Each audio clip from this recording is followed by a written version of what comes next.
কোথাও নিরাপদ আছে? আপনি নারায়ণগঞ্জ থেকে ঢাকা যাবেন, নিরাপদে ফিরে আসতে নাও পারেন, সড়কটা অনিরাপদ না? কথা বলেন। আপনার মেয়ে কলেজে যাবে, সে তার সতীত্ব নিয়ে বাড়িতে ফিরতে নাও পারে, দুর্বৃত্তরা তার চরিত্রকে, সম্ভ্রমকে লুণ্ঠন করতে পারে। বাজারে যাবেন, সব অনিরাপদ, মাছ, মাংস, গোশত, তরি, তরকারি সবকিছুতে প্রচুর পরিমাণ কার্বাইড এবং ফরমালিন। কথা বলেন। বাংলাদেশের সবচেয়ে বড় ক্রাইসিস কি এখন বুঝলে বলেন তো একটু? দুর্নীতি, করাপশন, ঠিক কিনা? সব জায়গায় দুর্নীতি। আমাদের দেশটা খুব ছোট, কিন্তু আল্লাহ তাআলা দিতে কিন্তু কম দেন নাই। সুজলা সফলা, শস্য শ্যামলা আমাদেরই বসুন্ধরা বাংলাদেশ, কিন্তু চোরের অভাব নেই। এদেশে গাছের গোড়ায় গোড়ায় চোর চোরটা বসে আছে। এরই বাংলাদেশের বড় শত্রু, ঠিক কিনা বলে? গোটা দেশে অশান্তি, আর দেশ অনিরাপদ। কোথাও নিরাপদ আছে? আপনি নারায়ণগঞ্জ থেকে ঢাকা যাবেন, নিরাপদে ফিরে আসতে নাও পারেন, হতে পারে সড়ক দুর্ঘটনায় আপনার একটা হাত একটা পা চলে গেছে, দেখা গেল আত্মীয় স্বজন আপনাকে খুঁজে পেল পঙ্গু হাসপাতালে, আপনি ওখানে সিটে লটকায় আছেন, সড়কটা অনিরাপদ না? কথা বলেন। আপনার মেয়ে কলেজে যাবে, সে তার সতীত্ব নিয়ে বাড়িতে ফিরতে নাও পারে, দুর্বৃত্তরা তার চরিত্রকে, সম্ভ্রমকে লুণ্ঠন করতে পারে। বাজারে যাবেন, সব অনিরাপদ, মাছ, মাংস, গোশত, তরি, তরকারি সবকিছুতে প্রচুর পরিমাণ কার্বাইড এবং ফরমালিন। কথা বলেন। এই কার্বাইড ফরমালিন খেয়ে আপনার লিভার চলে গেছে, গেছেন ডাক্তারের কাছে, ডাক্তার অনিরাপদ, প্রেসক্রিপশনের উপরে লেখা আছে এমবিবিএস, এফআরসিএস, এফসিপিএস, জার্মানি পড়ছে, লন্ডনে পড়ছে, দেখা গেছে শুধু এসএসসি পাস। ডাক্তার নিরাপদ না অনিরাপদ? দিছে আপনাকে ইনভেস্টিগেশন, আপনার লিভারটা এমআরআই করান, গেছেন এমআরআই করাইতে, ডাক্তার আপনাকে ফিল্ম দিছে যে আপনার ফুসফুসের ভিতরে তেলাপোকা ঢুকছে। এরকম ঘটনা বাংলাদেশে ঘটছে। ডাক্তার পরীক্ষা করে এক শিল্পপতিকে বলছে যে আপনার ফুসফুসের ভিতরে তেলাপোকার মতো কি যেন দেখা যায়। এখন রোগী তো চিন্তায় পড়ে গেছে, কোনোদিন নাক দিয়া মুখ দিয়া তেলাপোকা ঢুকলো না, তো ফুসফুসে গেল কেমন করে? হ্যাঁ, টাকা আছে তো, গেছে সিঙ্গাপুরে মাউন্ট এলিজাবেথ হসপিটালে। ডাক্তার পরীক্ষা নিরীক্ষা করে ফাইল থেকে হাসে আর মনে মনে কয়, তোমার দেশে ডাক্তাররাও যে গাঁজা টাজা খায় তা তো আগে জানতাম না। বলে ফুসফুসে তেলাপোকা ঢুকে নাই, এমআরআই মেশিনে তেলাপোকা ছিল, ছবিটা ফুসফুসে উঠছে। তাহলে আপনার ডাক্তার অনিরাপদ? কথা বলেন। ডাক্তার কি অনিরাপদ? যা ডাক্তার ওষুধ দিছে, 6 মাস ওষুধ খাইছেন, কিচ্ছু হয় না, হবে কেমনে? ওষুধ সব মেড ইন জিনজিরা, আটা আর ময়দা, ওষুধ অনিরাপদ। সিদ্ধান্ত নিয়েছেন সুইসাইড করে, আত্মহত্যা করি, বাজার থেকে ইঁদুরের বিষ 3 প্যাকেট কিনছেন, খাইছেন, কিচ্ছু হয় না, মাথা ঝিমঝিম করে, আরো 3 প্যাকেট, তাও কিছু হয় না, ওই বিষে ভেজাল। যে বিষে ইঁদুর মরে না, ওই বিষে মানুষ মরবে?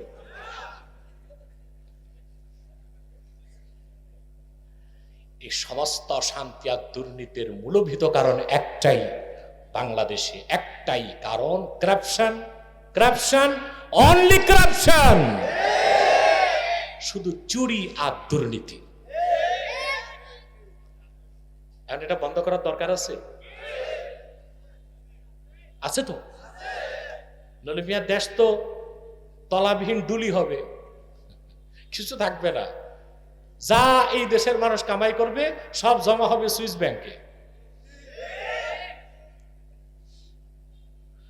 দুর্নীতি বন্ধে চেষ্টার কমতি নাই। দুর্নীতি বন্ধেই তো দুদক, স্বায়ত্তশাসিত প্রতিষ্ঠান। দুদকের নাম শুনছেন না? দুদক, দুদক স্বায়ত্তশাসিত প্রতিষ্ঠান। এর কাজ হচ্ছে দুর্নীতি দমন করা। আচ্ছা ভাই, একটু ভালো করে বুঝে শুনে বলেন তো, দুদকে যারা বসছে ওনারা কি ফেরেশতা? ওনারা কি মানুষ? কোন দেশি মানুষ? কোন বিশ্ববিদ্যালয়ের প্রোডাকশন? দুর্নীতি করে যারা, ওনারা যে ফ্যাক্টরির মাল, দুর্নীতি ধরে যারা, ওনারা ওই একই ফ্যাক্টরির মাল। মুদ্রার এই পিঠ আর ওই পিঠ, একই বিশ্ববিদ্যালয়ের মাল ওনারা। তো দুর্নীতি দমন হবে? দুর্নীতি দমনে যদি প্রাইমারি থেকে বিশ্ববিদ্যালয় পর্যন্ত কোরআনের শিক্ষা, হাদিসের শিক্ষা বাধ্যতামূলক করতেন, প্রত্যেকটা অফিসার দুর্নীতি করার আগে চিন্তা করত দুদক দেখবে কি দেখবে না, সেটা চিন্তা করতো না। সে জানতো আমার দুই কাঁধে আল্লাহর পক্ষ থেকে দুইজন কমিশনার বসে আছে, সবার চোখ ফাঁকি দিল, কাদের দুই কমিশনার কেরামান কাতিবিনকে ফাঁকি দেওয়া যায় না। এই চিন্তা যদি থাকতো অফিসারদের, হ্যাঁ, দুর্নীতি যারা করে ওদের যদি এই চিন্তা থাকতো, দুদক দেখলো কি দেখলো না আমার দেখার দরকার নাই, দুদক কমিশনার আর আগে দেখবে কে? ডান কাঁধে বাম কাঁধে কিরামান কাতিবিন, ওনারা লিখতেছে, ওনারা দেখতেছে। এই টেন্ডেন্সি, এই অনুভূতি যে অফিসারের হৃদয়ে আছে, তার গলায় ফাঁসি দিল ফাইল ঠেকায়া, দুর্নীতি করবে, গম চুরি করবে, ঘুষ খাবে। এটা তাকওয়া। এটা কি? মুমিনের শ্রেষ্ঠ সম্পদ হচ্ছে তাকওয়া। এই তাকওয়া মানুষকে পৃথিবীতে দেয় সম্মান, শক্তি, পরকালে দেয় জান্নাত। বলেন সুবহানাল্লাহ। এত দীর্ঘ সফর আপনার সামনে, আপনি সম্বল কি সংগ্রহ করছেন? লাগবে সম্বল? কথা বলেন। দুনিয়ার ক্ষণস্থায়ী স্টেশনের জন্য তো বহুত কিছু করলেন, বাড়ির পর বাড়ি, গাড়ির পরে গাড়ি। মানুষের অর্থনীতির একটা সূত্র আছে, ডিমান্ডস অফ ইকোনমি। মানুষের চাহিদা কখনো পূরণ হয় না। পূরণ হয়? এই যে দেখেন না, পৃথিবীর ধনী মানুষগুলো, এখন সেরা ধনীদের মধ্যে সেকেন্ড হচ্ছে এলন মাস্ক। নাম শুনছেন না? এলন মাস্কের সম্পদ আছে এখন প্রায় $450 বিলিয়ন। আপনি মিয়া গণা তো দূরে থাক, লিখতে গেল যে কয়টা শূন্য আপনি জানেন না। বাংলাদেশের এখন রিজার্ভ আছে মাত্র 18 কি 20 কোটি বিলিয়ন ডলার, 20 বিলিয়ন ডলার। এ দিয়ে বাংলাদেশের বাজার চলবে বিদেশ থেকে 3-4 মাস। আর ওই বেটার সম্পদ আছে $450 বিলিয়ন। আর যে প্রথম ধনী তার তো আরো আছে। এখন এত সম্পদের পর সে কি ব্যবসা বন্ধ করছে না আরো চায়? কারণ মানুষের চরিত্রে হচ্ছে যত চায় তত পায়, যত পায় তত খায়, যত খায় ততবারে হায় হায় হায়, পাইলাম না খাইলাম না, এই একটা আফসোস। ঠিক না? পাইলাম না খাইলাম। আমার দেশের ধনীগুলোরে দেখেন না, নিজের সম্পদও খায়, গরিবের টমেরা খায়।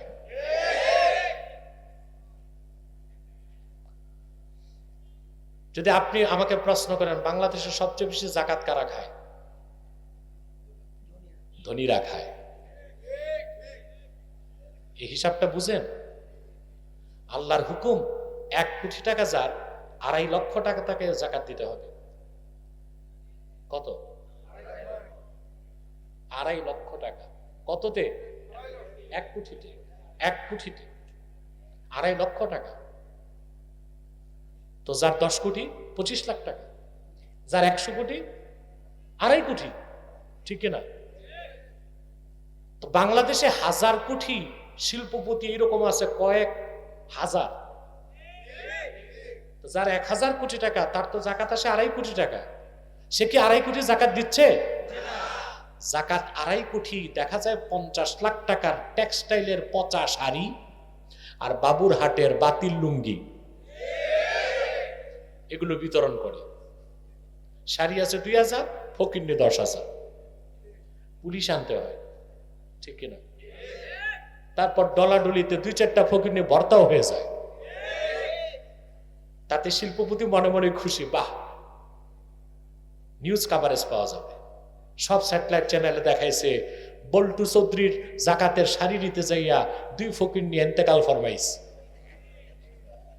লাভ হইল না? কথা বলেন, লাভ হইল কিনা? এখন বলেন, বল্টুর জাকাত এসে কত? 2.5 কোটি। দিল কত? তো গরিবের 2 কোটি যে সে রেখে দিল, সে তো জাকাতটা খাইলো, তারটা খায় নাই, গরিবেরটা সে খেয়েছে। বাংলাদেশে অবৈধ ব্যবসায়ীরাই সবচেয়ে বড় জাকাতখোর। ওরাই জাকাত খায় বেশি, ওদের পেট ভরে না। ওই যে যত চায় তত পায়, যত পায় তত খায়, যত খায় তত হায় হায় হায়। দুঃখ একটাই, পাইলাম না, খাইলাম, পেট ভরে না। পেট আর মানুষ কি একটিবারও চিন্তা করে এই দুনিয়ার জন্য সে যা কিছু করলো, নারী, বাড়ি, মিল ফ্যাক্টরি, ব্যাংক ব্যালেন্স, সহায় সম্পদ, স্থাবর এবং অস্থাবর, কিছুই তো তার সঙ্গে কবরে যায় না। অথচ কবরে তার সফর হবে একা, হাসরে তার সফর হবে একা, দুনিয়ায় আসছে একা। যত খেলা আর মেলা সব শুধুমাত্র দুনিয়াতেই। মানুষ কি তার এই সফরের জন্য সম্বল, সহায়, পাথেয় সংগ্রহ করেছে? করছেন আপনারা? কথা বলেন।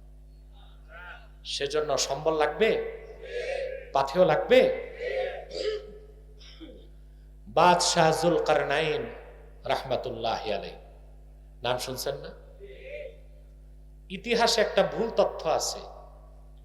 অনেকে আলেকজান্ডার দ্য গ্রেট তাকে মনে করে যুলকারনাইন। না, আলেকজান্ডার দ্য গ্রেট তার বাড়ি ছিল গ্রিসে, অ্যাথেন্সে। সে পৃথিবীর অনেক দেশ জয় করছে, কিন্তু আল্লাহ কোরআন শরীফে যে যুলকারনাইনের কথা বলছে সে আলেকজান্ডার দ্য গ্রেট না।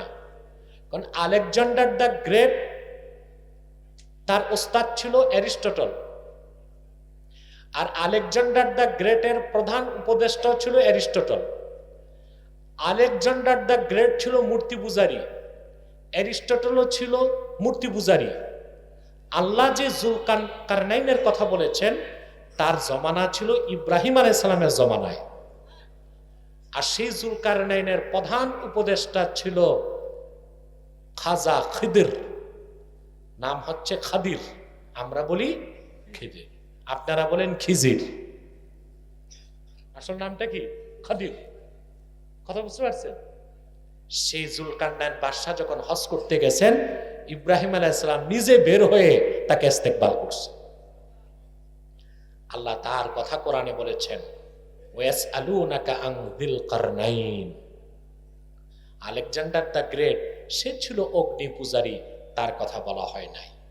ইতিহাস সম্পর্কে অজ্ঞ ব্যক্তিরাই এইরকম ভুল ইনফরমেশন দিয়ে মানুষকে বিভ্রান্ত করে থাকে। কথা বুঝতেছেন? যুলকারনাইন যখন ইন্তেকাল করবেন, বাদশাহ সেকান্দারও বলা হয় তাকে। এবার চিনছেন? সন্তানদেরকে ডেকে বললেন, আমার প্রিয়তম সন্তানরা, কিছুক্ষণ পরে আমার মৃত্যু হবে, আমি পরকালের মেহমান হয়ে যাচ্ছি। তোমাদের কাছে আমার একটাই নসিহত, আমার মৃত্যুর পরে গোসলের পর কাফনের কাপড় যখন পরিধান করায় দিবা, আমার হাত দুটো কাফনের কাপড়ের বাইরে বের করে দিও। সন্তানরা বললেন, শ্রদ্ধেয় পিতা, এই রকম ওসিয়ত তো পূর্বে কেউ করে নাই। শাহে সিকান্দার বললেন, আমার উদ্দেশ্য হচ্ছে মৃত্যু পরবর্তী সময়ে আমি যখন কবরে চলে যাব, মানুষকে শেষবার একটা উপদেশ দিয়ে যেতে চাই।